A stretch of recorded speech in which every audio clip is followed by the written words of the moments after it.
Please be advised, this podcast contains mature content with depictions of death, violence, and triggering depictions of child harm. Listener discretion is advised. If you or someone else is struggling with traumatic stress from childhood, please reach out to the National Child Traumatic Stress Network at nctsn.org.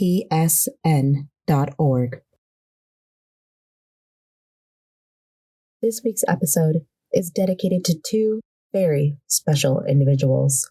This first individual taught us to fall in love with vampires and had an extraordinary love for the horror community. Thank you, Anne Rice, for the amazing writing that you gave the world and giving this insane little horror girl a reason to love vampires. Our second dedication goes out to Michael Sanders. Thank you so much for allowing us to use your story, Gramps. And I love you, and I hope you have the best birthday today. Out of the darkness and into the fire. Whoa, whoa, whoa. Out of the darkness and into the fire.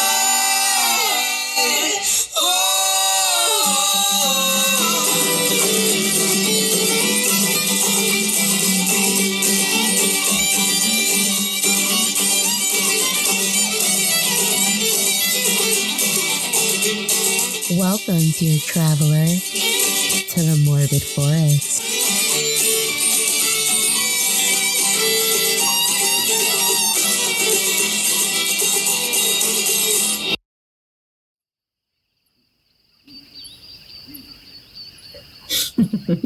I see you. Come on out. Don't be frightened. Well, aren't you two the most delicious pair? What are you two doing all the way out here? Oh, now don't you cry. Ranger Harper is here to guide you back to where you need to be. Now try those eyes and take my hands, and we'll be on our way. Do you two like stories? There is one I know about two wandering whippersnappers who also lost their way home, much like you. Their names were Hansel and Gretel.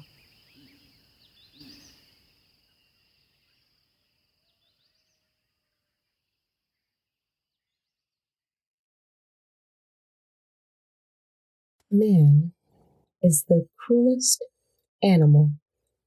Friedrich Nietzsche. The large man, at least to the young boy he was large, asked, "Do you know what a penis is?"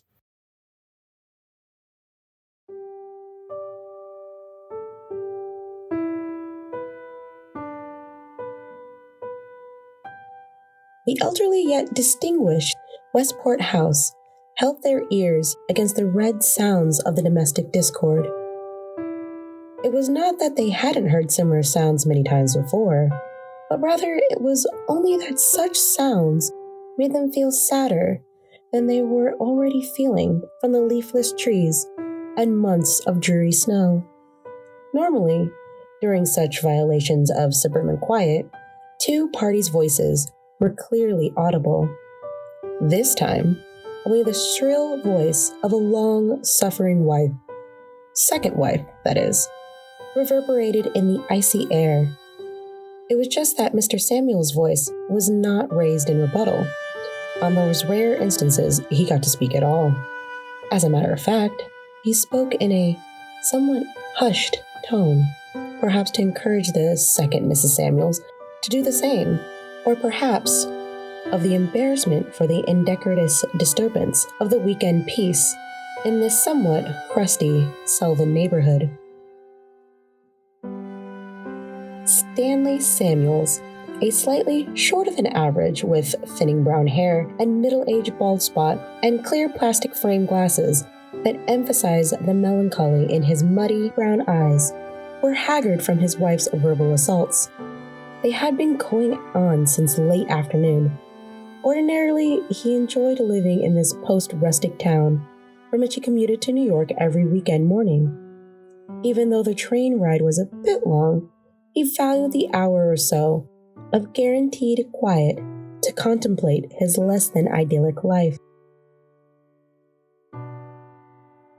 This morning, like an increasing number of weekend mornings, he did not gratefully get to slip out of the house before his wife awoke, as he was able to do on most workdays. He tried to simulate sleep with a rumpled pillow bunched under his head, but despite the rouge, the harangue started while they were both still in bed. A long litany of routine complaints about his insubordinate children and her ruined life. She deserved better. Of that she was left no doubt, and that he would pay the price. And pay he did. He felt as if he were a prisoner of war, and his 2 children were being slowly killed in action. Had there been any way to have predicted this? Each time her tirades began anew, the scenario would run over and over in his head. His first wife's death from cervical cancer, the 2 years of juggling work, daycare, and later school, then meeting Shirley and her circle of disingenuous friends, how he was passed over for promotion, and then passively been drawn, as if by gravity, into marriage to fill the void, succor his wounds, and deliver some relief from the droning demands of a single parenthood, always circling around him like hungry wolves. Somehow it seemed as if he were an uninvolved observer, and that his life was happening to someone else, someone who might actually deserve it. Shirley Samuels was a natural redhead with a faintly pockmarked but otherwise attractive squarish face, although her close acquaintances thought it a bit masculine. Her red pubic hair had an impeccable sexual attraction for Stanley after his protracted period of celibacy. She had full breasts and only slightly thickened waist. After graduating from Barnard with a degree in French literature, she had worked her way to be editor of a prestigious literary magazine with a gratuitously small circulation. Her sense of self-importance kept marriage at bay throughout a series of perfunctory affairs. But when she had found herself discordantly single at the age of 36, she decided to marry the next comer, who, to his misfortune, was Stanley Samuels. Stanley was a tolerant enough candidate. He owned a house in Westport and seemed unlikely to be too sexually bothersome. His main drawbacks were having 2 children, and of course, Connecticut not being a community property state. Well, he would have to ship his spawn off to his first wife's relatives. It would take some work, of course, but unrelenting tactical campaigns, she calculated, would allow her to achieve her goal. As editor, she'd read enough manuscripts about married life to understand how that kind of thing was accomplished, as long as it didn't take too long. It had snowed that night, and though the next day began as overcast, sun was predicted for the afternoon. Peter and Pam watched cartoons all morning with the volume low, so as not to call down retributions from upstairs. They were both blonde and fine-featured, with the unmistakable look of obstinacy in their eyes. Peter, the older, had made them breakfast, pouring frosted flakes and milk into 2 hand-painted ceramic cereal bowls, and afterwards put the soiled dishes and utensils into the dishwasher. They had learned the price for not cleaning up after themselves, following their father's second marriage. Their new mother's voice pierced like a glass knife and knotted their stomachs on these days when there was no school. They could both remember their real mother clearly, and for the 8 and 10-year-old, it was difficult to comprehend why their new mother was always so angry. Both had developed different tactics for defending themselves against her wrath. Peter had adopted his father's method of going along to get along until the crest had passed, a variation on playing possum. On the other hand, Pam, who had inherited her natural mother's stubbornness, instinctively responded with a howling tantrum as effective as any porcupine's quills. Nevertheless, what could turn a soul to rage so unremittingly was a question well beyond their years. Stanley came downstairs in his baggy pajamas just before 11 and informed his children that their mother was still in bed. Turning off the television, he told them to go out to play. It was a good day to take their sleds around the block to the house behind theirs. It had a sizable hill, and the owners were in Florida for the winter. They couldn't cut through their backyard because of the fence between properties. Every backyard in their upscale neighborhood possessed clearly defined property markers, no doubt an atavism from the time when primitive man had staked out and defended his parcel of earth, memorializing the shift to farm from hunting and gathering. Not that there were any primeval hunters left, especially not in Westport, Connecticut.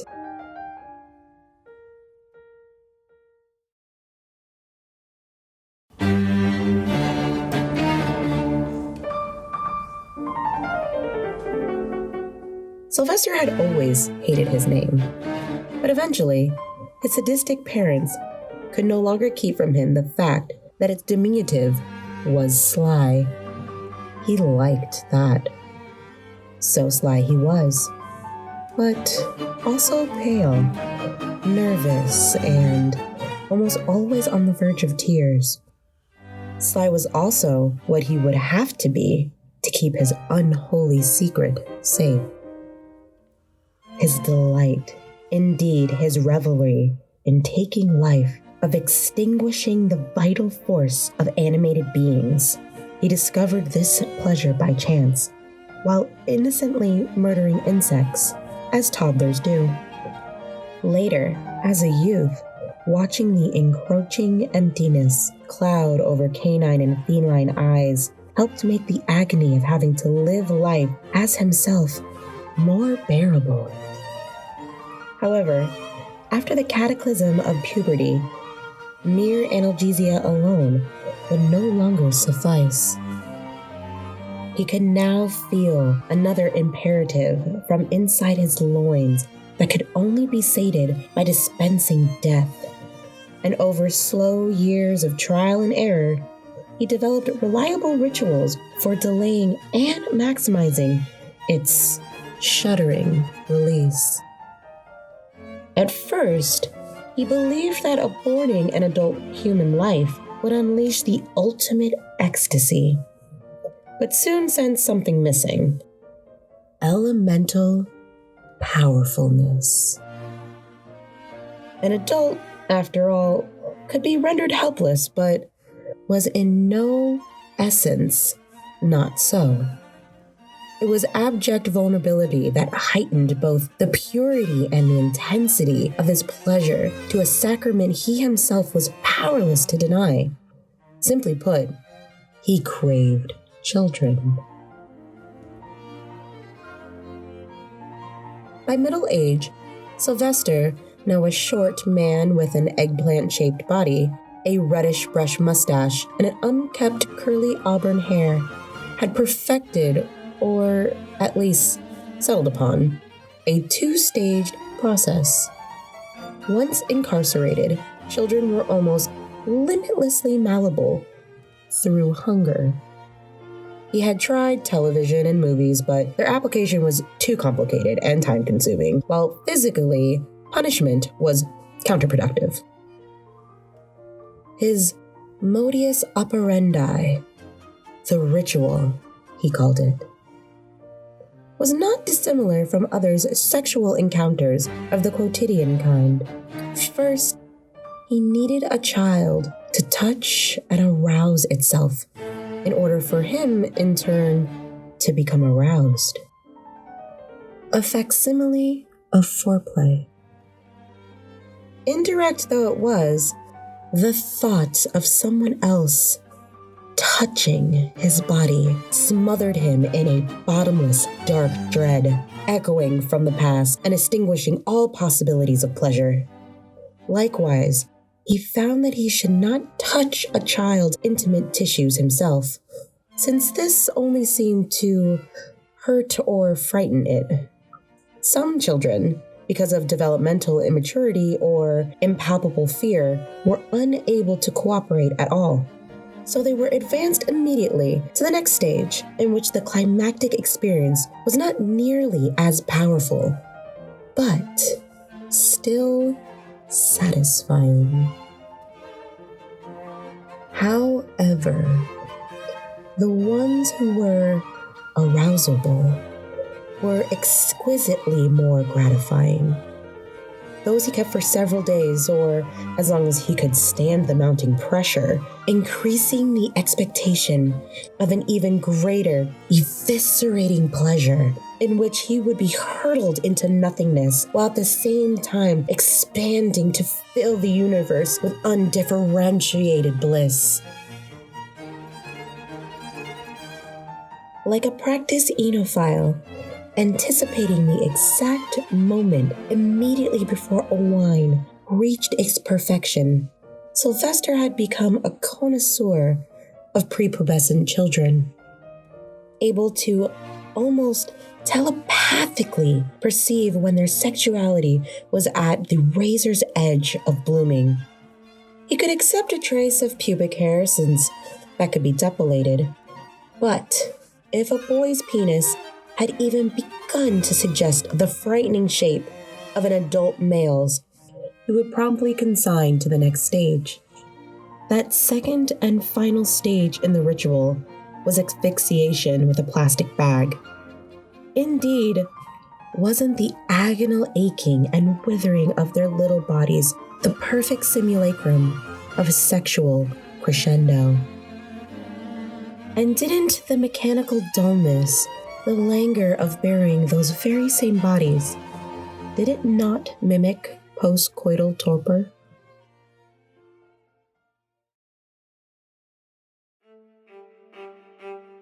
Pam and Peter trudged the short hallway leading from their kitchen to the garage, took hold of their respective sleds, and carried them outside after electronically closing the overhead door behind them.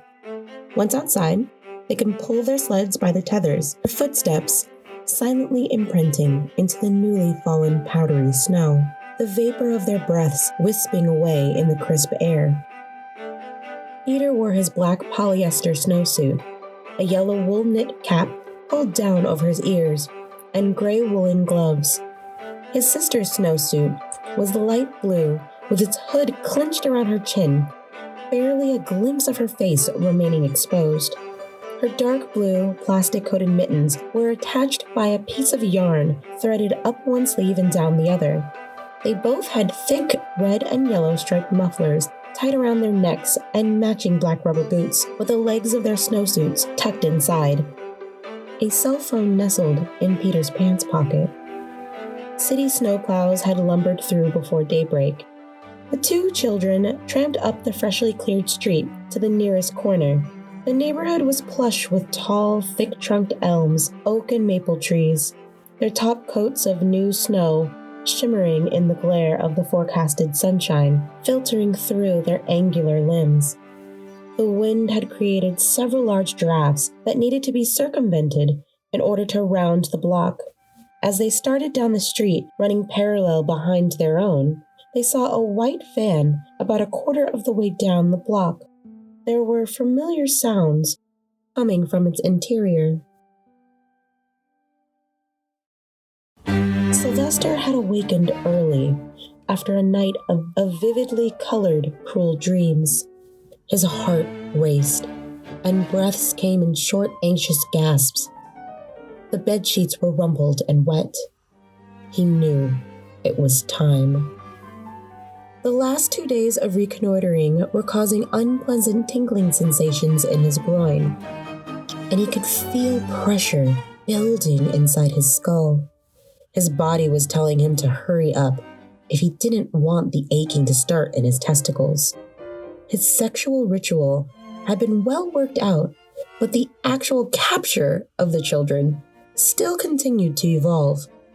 He had already settled on chloroform for its ease of use, although a fatal misadventure early on taught him how potent the drug was and how sparing he had to be to avoid another deadly overdose. It could kill a horse. He then reasoned that in order not to arouse suspicion or alarm during capture, a child had to be lured at least part way into a parked vehicle so it could be quickly subdued. He had expended most of his effort in finding an attraction that would be reliably appealing to preteen children. After trying several variations, he was forging today in a white van with a wide sliding door on its side. Placing a large television screen inside enabled him to play popular children's movies, picking colorful scenes with songs that could be easily recognized from a distance. Having found a residential street with signs of young children in the yards and little automobile traffic, he parked the van at the curb with its sliding door open. The television was positioned to make it only partially visible so as to lure a young child at least partially inside to improve its view. Hidden near the rear window, he could examine any approaching children and, if he judged one of them to meet his tastes, activate the TV by remote control when he judged them close enough to hear the music. Most children didn't stop for more than a few seconds before walking by. But if one did stop to watch, it would invariably lean in to get a better view, making capture quick and quiet. That little creep's been stealing money from my purse. I told you before, but you're not doing anything about it. What's the matter? Are you afraid of a 10-year-old? I don't think he would do that, Shirley. Okay, he's a good kid. Good kid, my ass. He's got sneaky little eyes like yours. Once again, he decided it was best to stay silent and let her run herself out.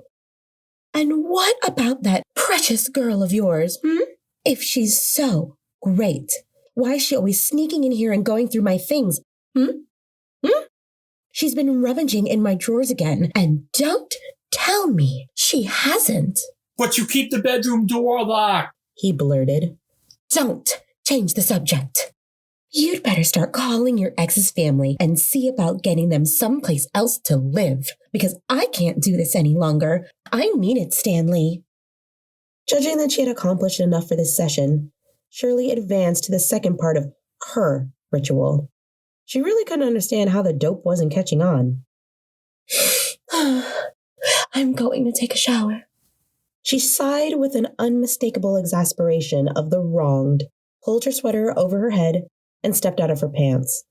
As always, she had pre-positioned herself to Stanley's right so that she could have to cross in front of him to put her clothes in the closet, and after removing her bra and panties, would have to pass him again, naked, to get to the bathroom. She accentuated her step to maximize the lift and fall of her breasts as she went by. Ugh, I can hear his erection. Little pervert. Months earlier, Sylvester had found the perfect spot in Wilton, just a few miles northeast of Westport. It was a small stone cottage on an infrequently traveled gravel road, several miles from the nearest paved street. The cottage roof was covered with more than a foot of accumulated snow, and the light gray smoke issuing from the chimney was nothing short of Currier and Ives. From his lair, he could stalk the plentiful commuter communities stretched between Westchester County and New Haven. In the 9 months since he had relocated from upstate New York, he had already harvested Pound Ridge, Darren, and Ridgefield, but had been unsuccessful once in Weston and once on the outskirts of Danbury. He planned to move on to Norwalk if Westport didn't bear fruit. It was important not to be noticed nor remembered. He was neither particularly tall nor short, fat nor thin, except for his mustache, which he had removed and regrown in alternating 6-month cycles. He was clean-shaven. He had dressed plainly in muted colors, in neither an urban nor rural style. Courting anonymity, he maintained such a blank expression that people never nodded or smiled as they passed. In short, he was the kind of person you would not remember having just shared an elevator with. In fact, you would have sworn you were alone. The small cottage suited his needs. There was one bedroom and a storage closet large enough for a small mattress on the floor. A rough henstone fireplace was set into one wall, with a cast-iron Franklin stove protruding into the dark-stained knotty pine living room. The kitchen was small but utilitarian. Although isolated, the cottage was within 8 miles of several fast food restaurants that prepared the perfect inducement for eliciting compliance from hungry children. And behind the cottage, like a rural parish churchyard, lay a sparsely wooden plot, quiet as the grave.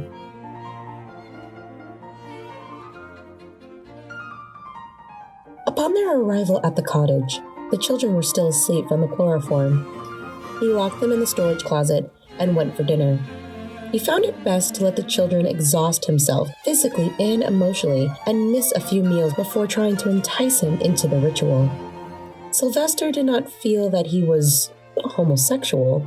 His preference for boys was purely empirical. Prepubescent girls just didn't seem able to respond as he needed, and he was too unfamiliar with how they worked to understand why. When he saw Peter and Pam approach the van, Pam's face had been so shrouded in her hood that in his excitement, he thought he had captured 2 boys. He had never taken 2 boys at once before, and even this time, it was more of a sudden impulse than a conscious decision.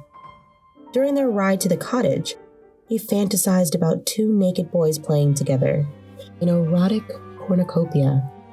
It wasn't until their snowsuits had been stripped off that he realized his mistake. He also really saw Peter's face for the first time, and its beauty struck him like a heavy hammer. Having a child under his control always excited him, but this was something altogether new, and he was unable to contain his own excitement.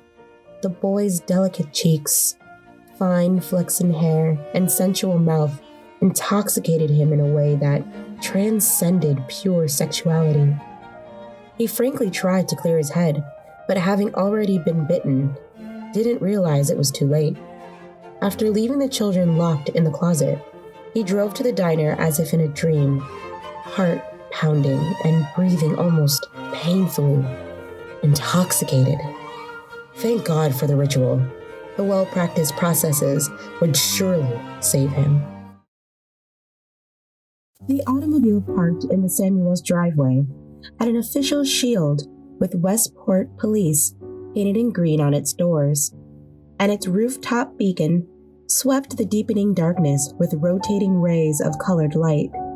Sitting across the kitchen table from Stanley and Shirley, the crisply uniformed officer took notes, interrupting from time to ask question or clarify a point. He was a tall man with ruddy features, large hands, and a full head of black hair. Stanley was dressed in the same khaki pants and blue Oxford shirt with rolled-up sleeves he had been in all day. Shirley had changed into a white silk robe with red and black Chinese calligraphy.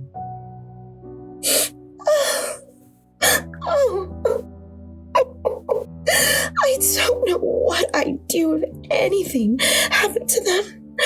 I just love those angels so much. The stepmother was saying, tears welling in her eyes. Please don't be upset, ma'am, the officer said comfortingly. In most of these cases, they just went to a friend's house without telling their parents. So first thing I need you to do, call around to all the friends' homes. I'm sure you'll find them in no time. In any event, I'll have a couple cars drive around the neighborhood. Even though they won't be able to see much because it's dark, you've given me a pretty good description of what they're wearing. Oh, thank you, Officer Turner. I'll start calling immediately, she replied.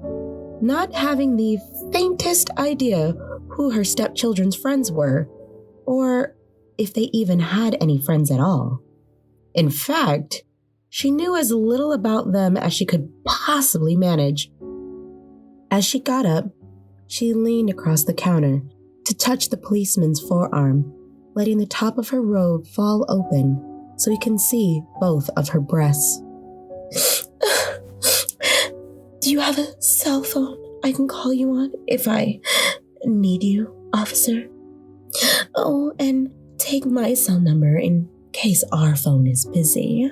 Stanley impatiently broke in. If they're not at their friends, officer, I mean, if they've been, taken by someone, what's going to happen then? If we don't locate them this evening, Mr. Samuels, we'll alert the police in the surrounding towns, and we'll start a full-scale search in the morning. By the way, it would help if you could give me some recent photos of the children. After all that, well, to be perfectly honest, every 24 hours they're not found increases the chances of, let's just say, a less good outcome, even if they're just lost. Smaller children are more susceptible to hypothermia, so we're going to do everything we can to find them as soon as possible. We suggest you use your cell phones while you look for them tonight, just in case someone who does want to contact you, as about a ransom or something like that. Just in case, even though that's probably not what's happened. I'm afraid our children don't have many friends around here, but my wife will make the calls. In the meantime, I'll start driving around the area. Officer Turner had started to stand up when Stanley added, Oh yeah, I remember. My son has a cell phone. Gave it to him for his birthday. It's one of those with automatic GPS tracking, just in case he ever got lost. Can't you use that, even in the dark? Oh, of course we can. Let me write down his number, and I'll get it to the state police in the morning. But like I said, most of the time, they're just hanging out with their friends. Maybe somebody's dad took them out for pizza or a movie, and they just forgot to call you. After the policeman left, Shirley clucked to herself. Maybe I got lucky. Sylvester wasn't sure he was lucky or not. As soon as he opened the cottage door, he heard the girl sobbing, screaming, her voice raw. Oh, God, she sounds hysterical, he thought. He went to the small television on the rolling cart, turned the volume up loud, and sprawled on the thinly stuffed sofa. But the image of the boy's sleeping face levitated before him like a spirit. In one way, although he didn't know it, he was lucky.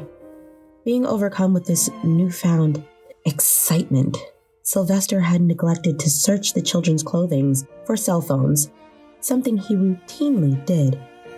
Fortunately for him, the cottage's stone structure blocked all signals to and from Peter's GPS locator, snatching away any chances of their being found, like breadcrumbs eaten by hungry birds. But the girl's voice shrieked on and on. Finally, Sylvester got up and left the cottage again. He had noticed a movie theater in downtown Westport, where he could spend a couple of peaceful hours in the solitude of the crowd. The feature, Elephant Man, had just begun. It's about freaks, he thought to himself, as a storm in his mind churned, agitated by the boy's luminous face and the burning in his bones. What did they know about freaks? They all thought he was a freak, but he was no goddamn freak. They were all the freaks. Pussy freaks. They wanted it. They needed it, the same way he needed kids. It was natural. They couldn't help themselves any more than he could. It was the genes, hormones, brain chemicals. Pussy got them hot, like queers turned on queers. Big deal. Little kids got him hot. So what? It felt right, goddammit. It felt right. Did they think you really got a choice? They were feelings, for Christ's sakes. They happened to you like earthquakes, like the flu. They just happened to you. The girl was quiet now. Breakfast aromas filled the cottage. He had heated the pancake syrup and bacon in the microwave to stimulate the children's hunger. Although fatigued after being unable to sleep for the past 2 nights, an intense anticipation reanimated him, sending tingling sensations down his back and into his groin again. It made him more anxious than usual to get started. But as soon as he tried to call up the intoxicating image of the boy's face, it shattered like an ice sculpture by piercing echoes of the girl's screams reverberating soundlessly in his head. She had to be his sister, he thought, so he couldn't just kill her without assuming the risk of losing the boy. For the process to work, they needed complete focus. There could be no distractions when a youth was being coaxed out onto the tightrope of his insipid sexuality. The mechanisms were primed by nature. They needed only to be nudged by a patient coach.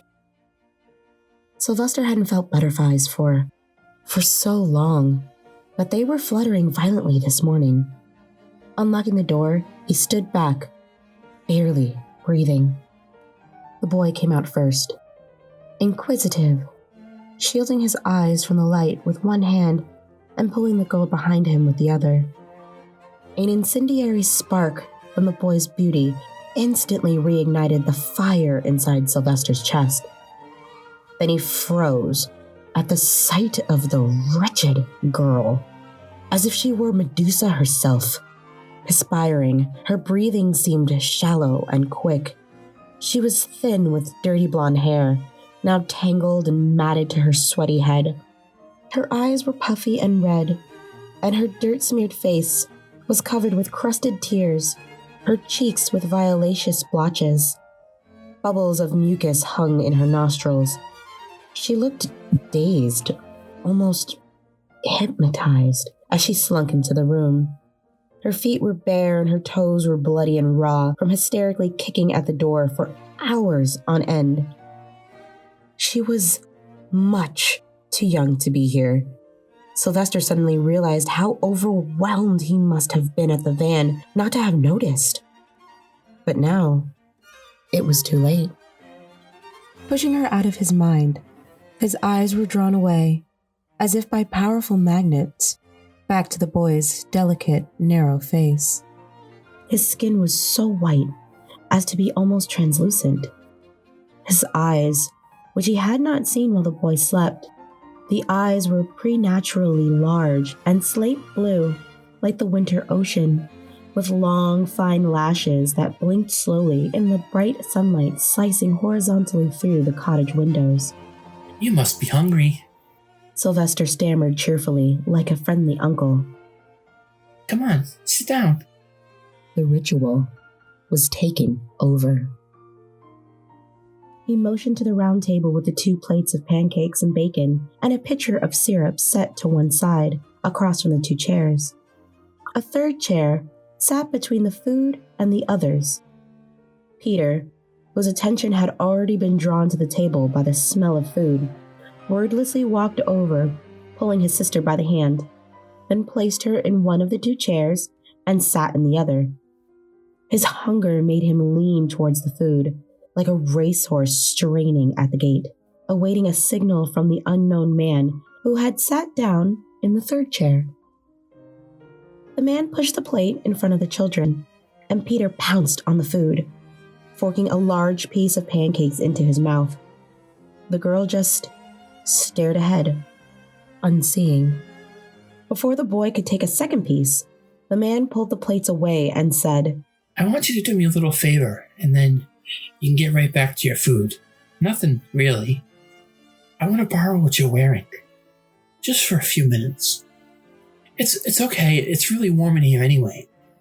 I'll give them right back to you, I promise. I just want to see them for a minute, to see how they're made. Indeed, it was very warm. the Franklin stove having been filled and stoked all night in preparation for this moment. The girl didn't move, seeming not to have heard. The boy looked over at the food, down at his shirt, then over at the food again. He shrugged his shoulders and pulled the red long-sleeve polo over his head and kicked off his navy blue sweatpants he had been wearing underneath his snowsuit. The man pushed the plates back. Peter immediately began devouring the food in large mouthfuls, not seeming the least bit uncomfortable dressed only in his underwear. His sister remained motionless, except for her rapid breathing. I've got him, thought Sylvester excitedly. Just need to get the girl out of here. Can't afford any distractions. Not now. Slowly, standing up, he took the girl by the arm and walked her quickly back to the closet, relocking the door. The boy was occupied eating and didn't seem to notice until the plate was pulled out of his reach again. He was having his hunger satisfied. Now, it was Sylvester's turn. You can get back to that in a minute, said the man, who had moved his chair closer to the boy and sat back down.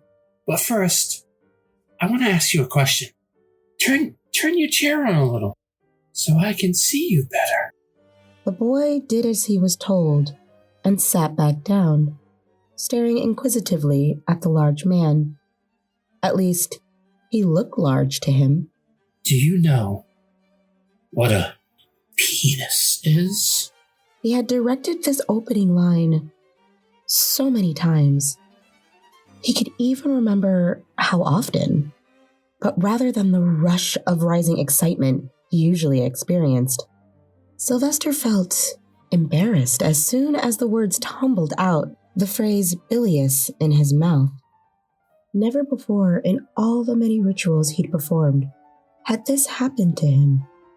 Rather than commencing the well-practiced process of bartering the aromatic food for a hungry child's favor, he dissolved into utter confusion and instead pushed the food back across the table. Eat. Your Uncle Sly wants you to eat. Adrift, Sylvester sat externally still, but inside reeling. He had closed his eyes and tried to concentrate, but he was in a vortex of entropy. The ritual, I need the ritual, he thought to himself. He forced himself to visualize the boy, naked, aroused, looking at him with those large slate blue eyes, smiling. Of course, it would work. It always worked. And he began again to anticipate the pleasure flowing through his nerves, an electric fire. But before he could continue his fantasy, a high-pitched scream burst out of the closet. The girl was wailing again, her voice rasping even more raw than before. Suddenly, a tidal wave of fatigue washed over him, like a viscous liquid seeping through the interstices of his brain. And the endless, piercing screams were disorienting him. He felt himself underwater, slow, dulled, not knowing which way to turn. One thought would just not follow the other. Finally, he managed to say, Your sister needs to go to sleep. She wants to go home. She's scared, Peter replied. Of course she can go home. Both of you can go home. But in a little while. First, she needs some sleep. I'm going to give her some medicine so she can sleep. And then we can talk a little. And then you can both go home. Things were beginning to coalesce again for Sylvester. I can still make this work, he thought. What kind of medicine? The boy asked. It's a special medicine just for children. She has to smell it and she'll go to sleep. I promise. Not giving Peter a chance to reply, Sylvester quickly retrieved the chloroform from the kitchen cabinet and unlocked the closet door. He turned his back so the boy couldn't see him holding his sister down, forcing her to breathe in from the liquid-soaked handkerchief. You see, all she had to do was smell it. Here, I'll show you. He turned to face the boy. I just put a little medicine on this handkerchief and held it under her nose, and she went to sleep. She'll feel so much better when she wakes up. She will. I promise. He placed the bottle on the kitchen table and, taking the boy's arm, pulled him back towards the sofa in the center of the cottage. But the mounting excitement, the loss of control, the chaos, the struggle to subdue the girl had all compounded on his lack of sleep. And suddenly he felt too tired to continue. You know what? I need to close my eyes for a minute, too, he said. Let's lie down here and rest a little. Come on, lie down with me for a second. Peter did as he was told and walked over to the sofa. The man was lying on his side, one arm folded under his head. With his other hand, he patted the sofa cushion for the boy to snuggle next to him.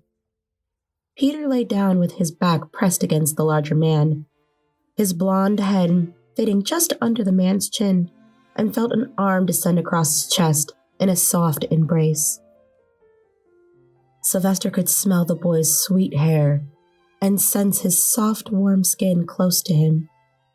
As he closed his eyes, he felt a new kind of presence pour over him. He no longer felt the burning coals of erotic desire, but rather the cooling breeze of tranquility, of blissful quietude, of peace, of love. As soon as the man began to snore, Peter slipped off the sofa and dressed. He needed to get his sister home, but he was afraid that the man would wake up. He looked all around the cottage, finally noticing what the man called special sleeping medicine. Quietly, he stole over to the table for the dark brown bottle. The man had said that it was for children, so he would probably need a lot more than he had given to Pam.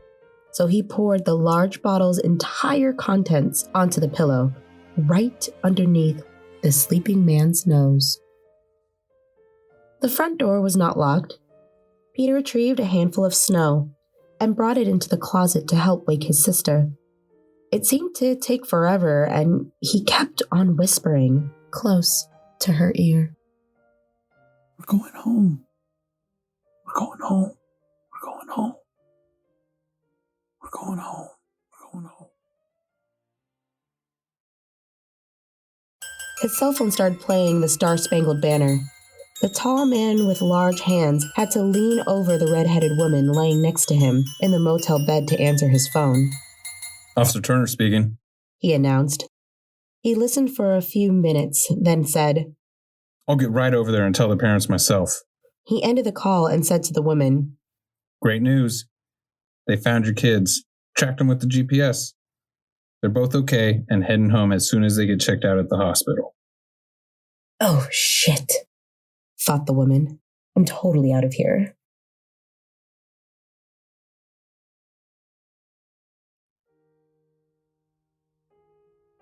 Autumn was ending. It had been raining heavily the previous week, and the fragrant foliage was thick with turgent leaves. Sundays were Stanley's favorite day of the week. He was reclining on the chase in his screened-in porch, leisurely reading the New York Times. Children's laughter made him raise his head. He smiled to see Peter and Pam playing croquet with the third Mrs. Samuels.